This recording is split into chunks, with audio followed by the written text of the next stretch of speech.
দুর্গাপূজা কালী পূজা শেষ, এবার পরীক্ষা পুজো, এমনটাই ছোটবেলাতে মা বলতো।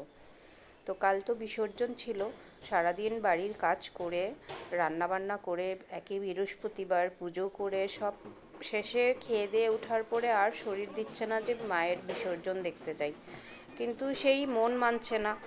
শুয়েও পড়েছিলাম। তারপর ভাবছি যে ইস, একটা বছর মিস হয়ে যাবে। এই ভেবে আবার তারপর উঠে ড্রেস করে নিলাম। ড্রেস করে বেরোয় পড়েছি। এবার আমাদের এখানে যেটা সবসময় যেমন ফুলবাগানে বিসর্জন হয়, এবার সেটা হয়নি। সেখানে ডাইক পয়েন্টটা ভেঙেছে, তো এজন্য এবার বিসর্জনের জায়গাটা করেছে মাইজানে। তো এখানে নতুন করে এখানে পাড়টাকে সুন্দর করে বানিয়ে দিয়েছে। আমরাও ওখানে গেছি। লোক নেই, অনেকটা দূর বাবা, যেতে যেতে রাস্তাই শেষ হয় না। তো এই লোকগুলো শুধু গাড়ির সাথেই এসেছে, মূর্তি নিয়েই এসেছে। এক্সট্রা মানুষ যা রাস্তাতেই আছে, অনেকটা দূরে। আমি জানো তো, এই মূর্তির বিসর্জন এই প্রথম এত কাছ থেকে দেখলাম। মাকে কি সুন্দর করে পুজো করে ধূপধুনা দেখিয়ে তারপর মাকে গাড়ির থেকে নামালো। সেই ফিলিংটা একটা আলাদাই ছিল।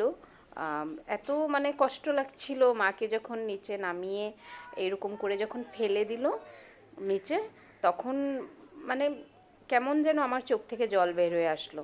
খুব কষ্ট লাগছিল, মনে হচ্ছে যেন নিজেরই কেউ চলে যাচ্ছে। আম, সেটাই। তো তখন ভাবলাম যে পুজোর পরে অনেক ছেলেদের মনটা খারাপ হয়ে যায় না? তো আমরা তো এটাই ভাবি যে পুজো শেষ, এখন তো হুলস্থুল করতে পারবে না, এই জন্যই মন খারাপ। আসলে তাই না, বিসর্জন দিয়ে আসার পরে মনে হয় এজন্যই মনটা খারাপ হয়। আমি এবার এত কাছ থেকে মূর্তি বিসর্জন দেখে সেটাই আমার মনে আসলো। এটা আরেকটা মূর্তি নিয়ে এসেছিল সাথে সাথেই। তো এই দুটো বিসর্জন কাছ থেকে দেখেই আমরা চলে এসেছিলাম।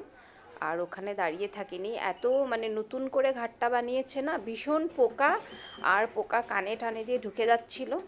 কিন্তু একটা জিনিস একটু মনটা কষ্ট লাগছিল।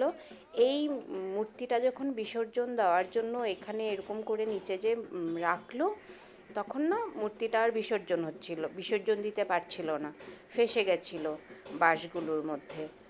তো অনেকটা টাইম, তারপর আমি তো ক্যামেরাও অফ করে দিয়েছি। অনেকটা টাইম টেনে, অনেক লোক মিলে, সেখানে তো অনেক লোক রাখা হয়েছে, ওরা অনেক টানাটানি করে উঠানোর পরে তারপর মাকে বিসর্জন দিল। কষ্ট লাগে, এত সামনের থেকে এরকম করে বিসর্জন আমি এই প্রথম দেখলাম।